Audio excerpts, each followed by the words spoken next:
వచ్చిన శివశక్తులకు కానీ మన మా లీగల్ అడ్వైజర్ సాయి కృష్ణ ఆజాద్ గారు అండ్ అందరికీ నమస్కారం. ముందుగా ఈరోజు నేను ఈ ప్రత్యేకమైన మీటింగ్ ప్రెస్ మీట్ ఎందుకు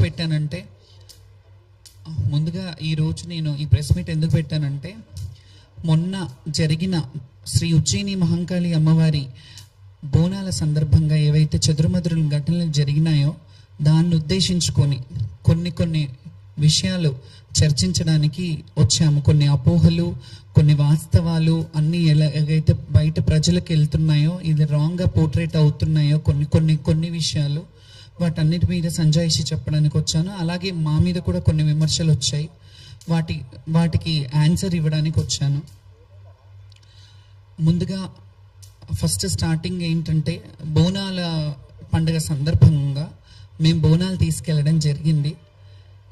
మాకు కొన్ని టైమింగ్స్ పెట్టి కొన్ని ఏర్పాట్లు చేసిన సంగతి మీ అందరికీ తెలిసిందే. ముందు మీటింగ్స్కి ఇన్వైట్ చేసి మమ్మల్ని రమ్మన్న సంగతి తెలిసిందే. సో మేము వెళ్ళాము, అక్కడికి టైంకే వెళ్ళాము. టైంకి అంటే 1 to 3 ఇచ్చారు. నేను చెప్పాను ఒక్క పొద్దులతో ఉంటాం, కొంచెం టైం ఇవ్వండి అంటే సరే అని 1 o'clockకి రమ్మన్నారు. దూరం నుంచి వచ్చే వాళ్ళు కూడా ఉంటారంటే 1 గంట నుంచి 3 గంటల వరకు అని చెప్పారు. 1 గంట నుంచి 3 గంటల కంటే సరే అని నేను 1 గంటకి స్టార్ట్ అవ్వబోతుంటే, స్టార్ట్ అయ్యే ముందు కొంచెం నోడల్ ఆఫీసర్ని వేశారు దానికి స్పెషల్గా. సో నోడల్ ఆఫీసర్ గారు, మీరు ఇప్పుడు రాకండి, సీఎం గారు వచ్చారు, మళ్ళీ డిస్టర్బెన్స్ అవుతుంది, అందరికీ డిస్టర్బెన్స్ అవుతుంది, మీరు కొంచెం ఆగిరండి అన్నారు. ఆగిరండి అన్నప్పుడు మేము 2 గంటలకి 2:30 అయింది, ఆల్మోస్ట్ 2:30 వరకు మేము 2 గంటలకి స్టార్ట్ చేశాను. అక్కడ నుండి విపరీతమైన జనాలు, వేలాది మంది భక్తులు, జనాలు, మమ్మల్ని బోనాలు చూడడానికి వచ్చేవాళ్ళు, వీళ్ళందరూ ఉంటారు కాబట్టి మేము ఆ టైంకి సరే, సీఎం గారు వచ్చినప్పుడు ఆయన రాష్ట్రానికి అధినేత, చీఫ్ మినిస్టర్ కాబట్టి ఆయనకు రైట్ ఉంటుంది కాబట్టి ఆయన వచ్చిన టైం ఆగమన్నప్పుడు ఆగాము, సమంజసమే. కానీ మేము ఆగినప్పుడు మేము మళ్ళీ వాళ్ళు వెళ్ళిపోయాక మమ్మల్ని ఏ టైంకి అయితే రమ్మన్నారో ఆ టైంకే వచ్చాము. ఆ టైంకి తర్వాత కూడా మరి ఒక పోలీస్ ఆఫీసర్ని ఎస్ఐని పెట్టారు. ఆ ఎస్ఐ త్రూగా మేము వస్తున్నాము. బయట మావురాల పెద్దమ్మ టెంపుల్ దగ్గర నుంచి మొదలుకొని అన్నీ మీరందరూ చూశారు సోషల్ మీడియాలలో, కొన్ని ఛానళ్ళల్లో కూడా మీరు చూసిందే. వేలాది మంది జనం మధ్యలో నేను బోనం తీసుకొని వచ్చాను. బ్యారికేడింగ్ చేశారు, చాలా బ్యారికేడింగ్స్. ఎన్ని బ్యారికేడింగ్ అంటే మీ అందరికీ తెలుసు, దాదాపు 7-8 బ్యారికేడ్స్ ఒకటే లైన్లో. మేము ఎప్పుడూ ఆడుకుంటూ వచ్చే లైన్ అది. ఆ ఒకటే లైన్లో చాలా బ్యారికేడింగ్స్ పెట్టారు. మొదటి నుంచే స్టార్ట్ అయింది అది. ఫస్ట్నే రోప్ పెట్టారు, రోప్ పైకి లేపుతుంటే దాని మీద నుంచి ఇంకా మేము కింద నుంచి వచ్చాము. ఇవన్నీ పక్కన పెడితే మీడియాలో వస్తున్న media in the sense social మీడియాలో వస్తున్న అవాస్తవమైన మా మీద దుష్ప్రచారం ఏం జరుగుతుందంటే, శ్యామల బోనం పడిపోయింది అని చెప్పారు. ఇది శ్యామల బోనం పడిపోలేదు, ఎప్పుడు పడలేదు, అలా పడొద్దని కూడా భగవంతుని కోరుకుంటాను. ఎప్పటికీ ఆ అమ్మవారి శక్తిని ఇవ్వాలని కోరుకుంటాను. ముందుగా ఈ మాట అయితే క్లియర్ చేస్తున్నాను, నా బోనం పడిపోలేదు. అండ్ నేను ఎక్కడ చెప్పలేదు నా బోనం పడిపోయిందని. ఇది వాళ్ళే కొన్ని ఛానళ్ళల్లో, కొన్ని యూట్యూబ్ ఛానల్స్లలో కావచ్చు, సోషల్ సైట్స్లలో కావచ్చు, సోషల్ ప్లాట్ఫామ్స్లో కావచ్చు, వాళ్ళే ఇట్లా బోనం పడిపోయింది, అట్లా జరిగింది, ఇట్లా జరిగిందని చెప్పారు. నా బోనం ఎక్కడా పడలేదు. కాకపోతే ఎప్పుడు వచ్చే విధంగా మాత్రం రాలేదు. ఆటపాటలతో, దప్పు వాయిద్యాలతో అట్లా వస్తుంటే చాలా బ్యారికేడ్స్, అంటే ఒక దగ్గర వదిలేరు, మళ్ళీ ఇంకో దగ్గరకు వచ్చేసరికి ఇంకో బ్యారికేడ్. మీరు చెప్పినట్టు మాతో 5 మందిని పంపిస్తానంటే అది కూడా పంపించలేదు. ఒకరిద్దరినే లాస్ట్ వరకు, ఒకరినో ఇద్దరినో పంపించారు. ఒడిబియ్యం మిస్ అయిపోయాం మేము అక్కడే, ఒడిబియ్యం కూడా వెనక్కి అయిపోయినాయి. సరే ఇవన్నీ అయ్యాయి, సంతోషంగా వాయిద్యాలను పెడతానన్నారు. ఇదంతా తర్వాత చెప్తాను. ఫస్ట్ బోనం పడిపోయిందా లేదా అనే క్లారిటీ ఇస్తా. బోనం పడలేదు.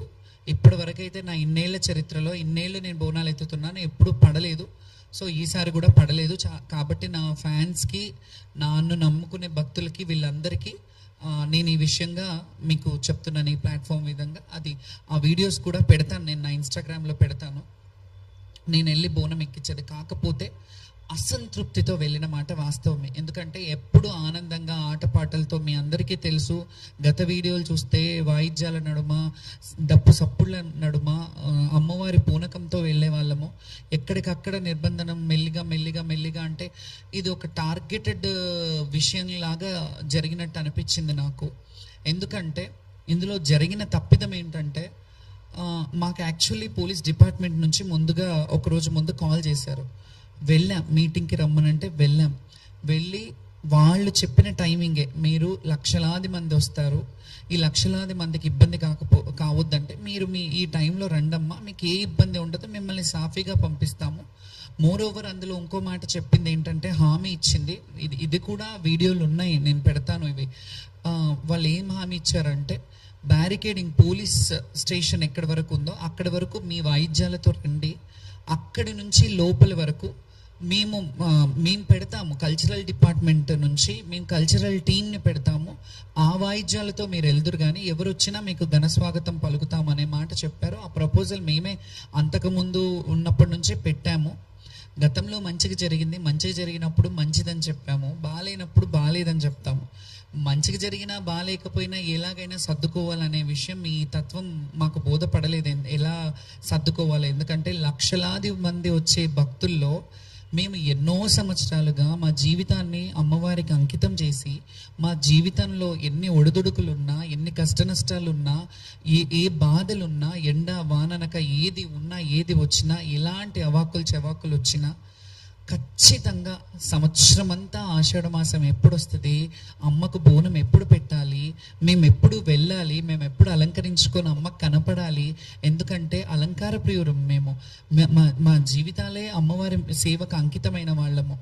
ఈ అలంకార ప్రియులం అనే ఇదిని మేము అమ్మవారిని ఆవహించుకొని అలా అలంకరయ్యి చక్కగా అమ్మవారికి మమ్మల్ని చూసి సంతోషిస్తుందేమో అమ్మ, మమ్మల్ని ఆ బిడ్డలు వచ్చారు, నా బిడ్డలు చక్కగా వచ్చారు.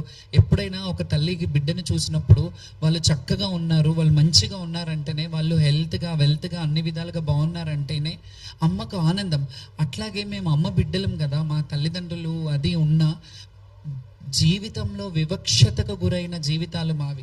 ఎవరికీ తెలియదు మా లొసుగులు ఏముంటాయి, మా మంచి చెడ్డలు ఏముంటాయి, మేము ఎలా అనుభవిస్తుంటాం, మా జీవన విధానం ఏంటి, మా జీవన శైలి ఏంటి ఎవరికి తెలియదు. మేము అలంకారం చేసుకొని వస్తాం, వాళ్ళకేంటి అన్నట్టు ఉంటారు. కానీ మేము కూడా ఎవరి ముందు అలా ప్రొజెక్ట్ చేయొద్దు అనుకుంటాం. ఎలా అంటే, మాకేదో సింపతి చూపించాలి, ఎవరో వచ్చి సింపతి చూపించాలని ఏ రోజు ఆలోచించాం. మేము స్ట్రాంగ్గా, మా హక్కు, మా రైట్ ఇది, బోనాల కల్చర్ని రిప్రజెంట్ చేయడం మా హక్కు. బోనాల పండుగని ముందుకు భావితరాలకు చూపించాలి. ఈ కల్చరల్గా హిందుత్వంలో ఉన్న ఈ బోనాల పండుగ ఏదైతే ఉందో, బడుగు బలహీన వర్గ బిడ్డలు ఏదైతే చేసుకుంటున్న పండుగ ఉందో, ఈ పండుగని మేము చూపించడానికి ముందు భావితరాలకు చూపించాలి. ఇలా ఉంటాయి దేవాలయాలకు కట్టుబడి, మేము దేవాలయాలకి ఎలాగైతే మేము కట్టుబాట్లు ఉండి కొన్ని దేవాలయాలని ప్రమోట్ చేస్తున్నాము, అవన్నీ గతంలో చూసినట్టయితే ఇన్ని వేల లక్షల మంది వచ్చేవాళ్ళు కాదు కదా. కొంతవరకు జనాలు వచ్చేవారు, జాతర అంటే జాతరలా జరిగేది. మేము ఎంతమంది 2004 పేపర్ కటింగ్స్ కూడా చూపిస్తాను. నేను చాలా పేపర్ కటింగ్స్ కూడా తీసుకొచ్చాను, ఎందుకంటే మీకు చరిత్ర తెలియాలి. నేను ఎప్పటి నుంచి అమ్మవారి సేవ చేస్తున్నాను, ఎప్పటి నుంచి లైమ్ లైట్లో ఉన్నాను. లైమ్ లైట్లో నేను నిన్న వచ్చి ఏదో ఆమె కొందరు ఏమని వాపోయారంటే సోషల్ మీడియాలో, ఆమె పబ్లిసిటీ స్టంట్ కావాలి అని అన్నారు. పబ్లిసిటీ స్టంట్ కావాలంటే ఈ ప్లాట్ఫామ్ అక్కర్లేదు. నేను 2012లో 2011లో వీరంగం అనే సినిమా చేశాను. నేను అందులో హీరోయిన్ని. అందులో జోగిని వ్యవస్థ గురించి నేను పెట్టాను. నాకు లైమ్ లైట్ కొత్త ఏం కాదు, నేను పుట్టి బుద్ధిరిగినప్పటి నుంచి లైమ్ లైట్లోనే ఉన్నాను. నేను పుట్టి మా తల్లి ఒళ్ళో ఉన్నంత వరకు మా తల్లి లైమ్ లైట్లో ఉన్నాను. మా తల్లికి నేను ఫెమిలియర్. తర్వాత నేను ఊహ వచ్చినప్పటి నుంచి ప్రజలకు ఫెమిలియర్, జనాలకు ఫెమిలియర్. నేను ఇట్లా ఫెమిలియర్ పిచ్చి కానీ ఇంకేదో సోషల్ స్టంట్స్ చేయాలంటే నాకు చాలా వేస్ ఉన్నాయి. నేను అవి ఎంచుకోలేదు ఎప్పుడు. నన్ను నేను తగ్గించుకొని అంటే అనుభవము వయసు అనేది కూడా అంటారు కదా, అది వచ్చిన కొద్దికి నన్ను నేను చాలా కంట్రోల్డ్గా స్టేబుల్గా నన్ను నేను ప్రదర్శిస్తాను ఎవరి ముందు అయినా. ఎందుకంటే గతంలో చూసినప్పుడు చిన్నతనంలో చాలా సందర్భాల్లో ఏడ్చేదాన్ని, ఇంటర్వ్యూలలో కూడా ఏడ్చేదాన్ని. చాలా స్ట్రాంగ్గా ఉండడానికి ప్రయత్నిస్తాను, ఉంటున్నాను కూడా. ఎందుకంటే మనం చూసి 10 మంది నేర్చుకుంటారు అనే దాన్ని బట్టి.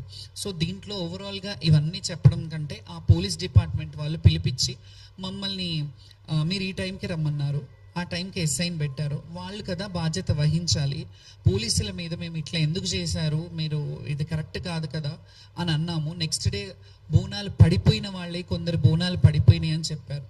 ఇందులో ఓవరాల్గా మాకు ఇంకా మనసు నొచ్చుకున్న బాధ ఏంటంటే, కొంతమంది ఈ అపోహలు పెట్టి కొంతమంది ఏవైతే చేస్తున్నారో ఆ చర్యలు కావాలని చేస్తున్నారనే డౌట్ కూడా నాకు వస్తుంది. కొందరు మరి అది అధికారంలో ఉన్న వాళ్ళు చేస్తున్నారా, వేరే వాళ్ళు చేస్తున్నారా అనే డౌట్ నాకు కూడా వస్తుంది. మీకు ఎట్లా డౌట్ వస్తుందో నేను కూడా డౌట్ పడే హక్కు నాకుంది. ఎందుకంటే కొంతమంది జోగినీలను తీసుకొని కొన్ని సోషల్ మీడియాలు దుష్ప్రచారంలో చేతులు కడుక్కొని ఉన్నారు. ఎందుకంటే నేను స్పృహ తప్పిపోయాను, ఆమె స్పృహ తప్పిందంతా డ్రామా, యాక్టింగ్ చేస్తుందేమో, అట్లా ఇట్లా పడిపోయి మళ్ళీ లేచి మాట్లాడుతుంది అని అంటే, నేను అక్కడ చచ్చిపోలేదు, స్పృహ మాత్రమే తప్పాను, నాకు మంచినీళ్ళు తాగిపించారు, నాకు వాటర్ తాగిపించారు. యాక్చువల్లీ ఇంకొక విషయం చెప్తున్నాను, నేను ఈ క్వశ్చన్లన్నీ జనాలు తెలియాలని నేను ఈ ప్రెస్ మీట్ పెట్టాను. ఇవన్నీ చెప్తున్నారు కదా, నేను స్పృహ తప్పిపోయినాను కదా, నా డ్రామా అన్నప్పుడు అట్లీస్ట్ అక్కడ ఒక మెడికల్ క్యాంప్ ఉంటుంది కదా, మెడికల్ క్యాంప్ రావాలి కదా, నాకు నీళ్ళు ఇవ్వడం. సరే పడిపోయాను, డ్రామా చేశాను, పక్కకి తీయడానికైనా రావాలి కదా, ఎవరైనా రావాలి కదా. పోలీసు వాళ్ళు బోనం అక్కడ కొంతమంది శివశక్తులు వచ్చారు, మేము కూర్చున్న దగ్గర అక్కడ మామూలుగా వాపోతున్నాం, చాలామంది బోనాలు పడిపోయాయి. చాలామంది మీ మీడియాకు కూడా తెలుసు, మీడియాను కూడా కొన్ని ప్లేసెస్లోకి ఎంటర్ అవ్వనివ్వలేదు. మీ అందరికీ తెలిసిన విషయంలో ఇంట్లో నన్ను ఒక్కదాన్ని అంటే అన్నారేమో, వీళ్ళందరూ డ్రామా చేస్తున్నారా, అక్కడ కింద పడిపోయిన వాళ్ళు, బోనం పడిపోయి ఏడుస్తున్న వాళ్ళు, వీళ్ళందరూ డ్రామాలు చేస్తున్నారా? ఫస్ట్ ఈ డ్రామా అనే మాట కూడా నేను చాలా తీవ్రంగా ఖండిస్తున్నాను. ఎవరైతే అన్నారో, కొన్ని యూట్యూబ్ ఛానల్లో ఎవరైతే పెట్టారో సోషల్ మీడియా వాళ్ళు జర్నలిస్టులు కాదు. మీరు జర్నలిజం చేశారా?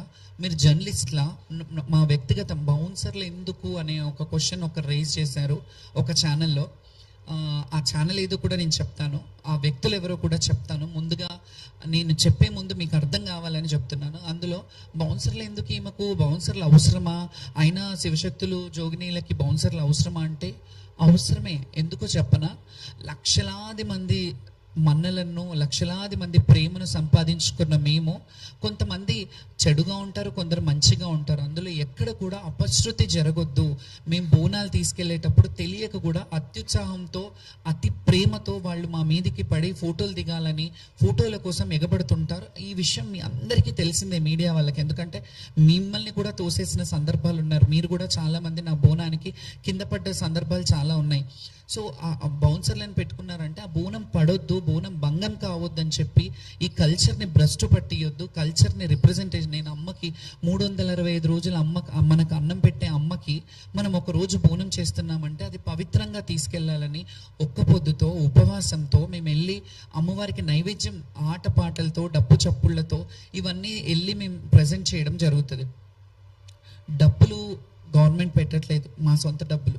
మేము అలంకరించుకునే అలంకారం మా సొంత డబ్బులు, మేము వేసుకునే పూలదండలు మా సొంత డబ్బులు, మేము పెట్టుకునే బౌన్సెస్ కూడా మా సొంత డబ్బులతో, మా వ్యక్తిగత డబ్బులతో మేము ఖర్చు పెట్టుకుంటాం. ఎందుకంటే కల్చర్ని రిప్రజెంట్ చేయడం మాత్రమే మాకు తెలుసు.